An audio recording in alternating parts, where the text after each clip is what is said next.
Analyst believes that the ANC is ill-prepared for the pandemic-hit local government elections. This as Cooperative Governance Minister Nkosazana Dlamini-Zuma prepares to announce that the local government elections will take place on the 1st of November. For more on this, we're joined by political analyst Dr Ralph Mathekga. Good evening to you, and thank you so much for your time this evening. Why do you believe that the ANC is in trouble and ill-prepared for this election? Good evening, Bongiwe. I think that let's just go to the most basic part of it, which is ensuring that the candidate list is finalized across the branches of the ANC, is agreed upon, it is official and adopted and therefore submitted to the NEC. That step has not been met. I mean, that is the most basic thing to start with, to ensure that your process are followed thoroughly to allow for an internal selection processes. So it is very clear that the ANC banked a lot on the possibility of postponement of the election, and postponement did not happen. They are going into this election under very unfamiliar circumstances, or maybe very strange circumstances. I mean, you add to the COVID, you add to a very strange party financing environment compared to what we were used to, the requirements for disclosure. So you look at all of this election, it's going to be quite a difficult one for the ANC. But again, Bongiwe, you also look across the opposition, you don't really see an opposition that you can say is quite strong and will capitalize on that. And when we speak tonight, we speak as, you know, reports have come out, and I'll pick one, the Sunday Times, even suggesting that the ANC has no money for its big plans, and these include the basic income grant and also looking at that very bloated state of the public service. Does this spell even more trouble on the other side of the polls? I mean, I saw the headline in the Sunday Times screaming that the NC has got no money for those big plans. And it also takes away the rhetoric that the NC always enjoy. I mean, being an incumbent is that you can always increase on social security in moments such as this. You can make a promise in relation to the basic income grant, even if you've been having trouble in implementing policy, as record shows at local government.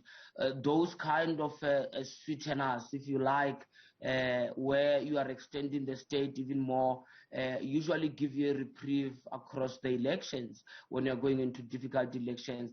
But that leverage is no longer there. The ANC itself now has to make sure that they live up to the public sector wage bill, which means cutting in some areas of the public service expenditure. So we are in difficult circumstances for them. I mean, you just add to that the environment whereby now they don't even get money as they used to. Donors know that it will be known that they donated, and relationships will therefore be questioned.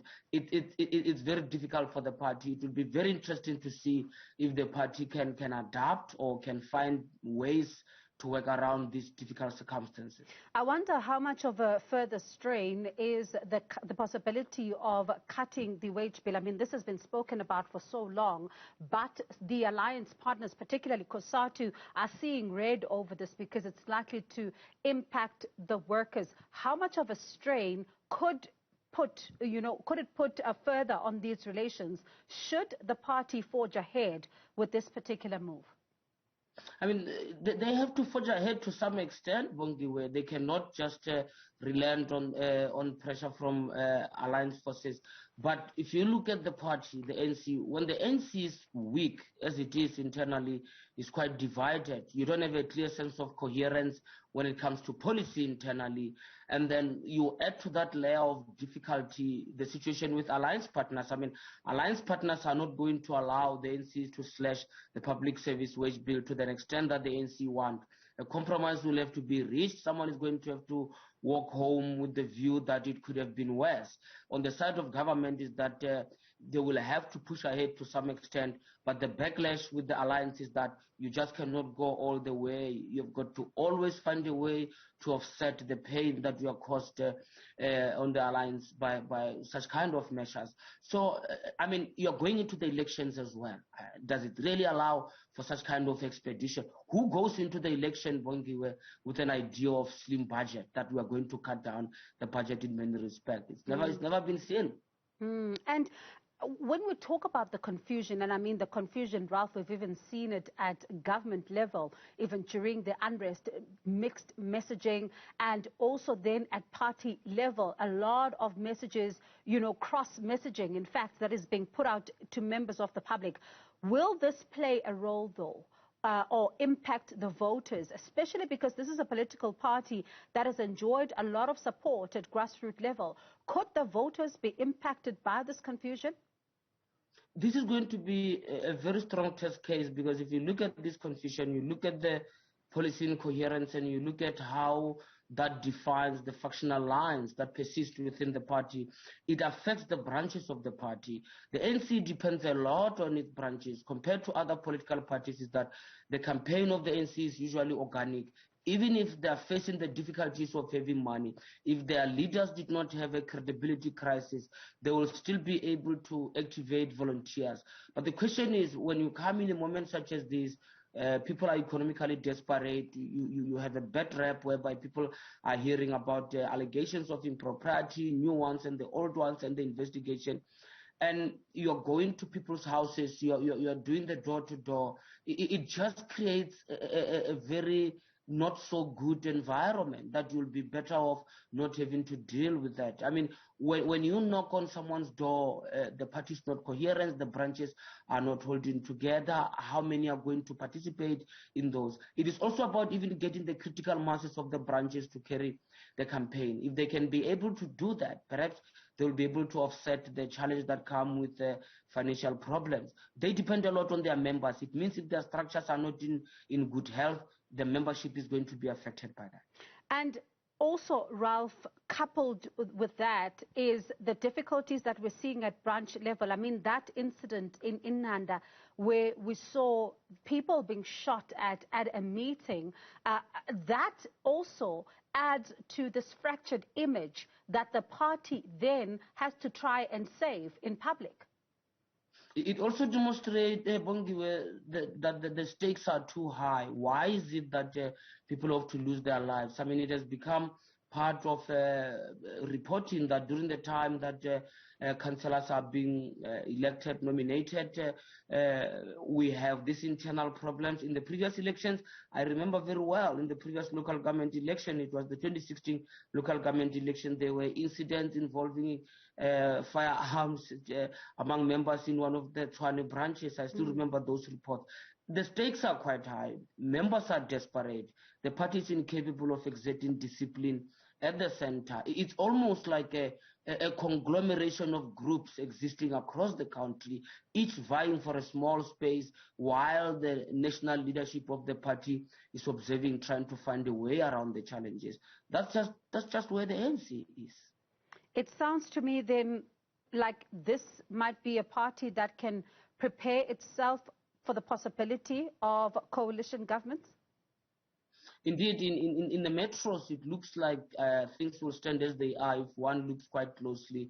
In your major metros that are already under some form of coalition, it doesn't look like there is any party that one can say has demonstrated a project that will justify outright majority in those metros. So most likely there'll be coalitions in those areas. I just hope the coalitions work for the people instead of just being power bargaining among political leaders without necessarily changing the way of doing things. So I think the coalitions are a reality. Declining majority are a reality.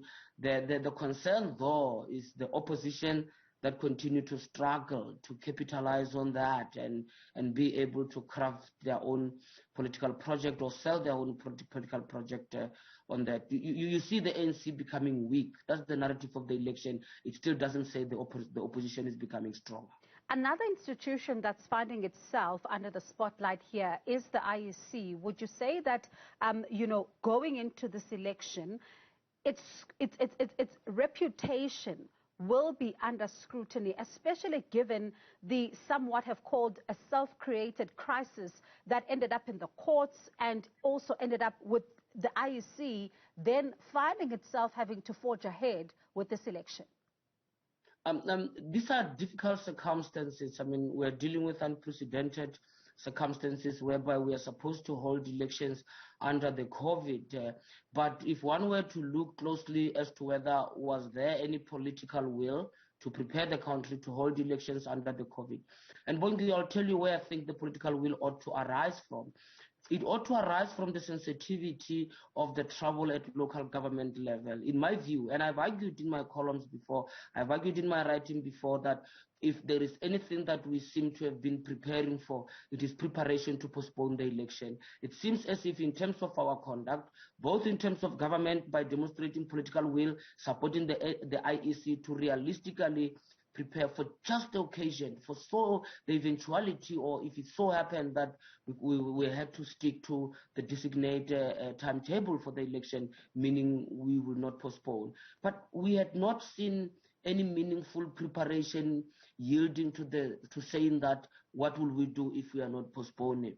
It seems we were quite confident, and it is understandable to a certain extent, and that's why questions will be asked with the IEC. The thing with the elections, Bongiwe, is that once you take a position as the Electoral Commission, you go to court, it doesn't come out your way, even if the process is fair, because I believe the court's result is fair in this regard, people will always ask a question, why did you lose in court? Was it because of a bad judgment from the beginning? But I think that we should have prepared also for the case whereby the postponement is not allowed. We did not really do that. All right. Thank you so much for your time this evening. That was political analyst Dr. Ralph Mathekga.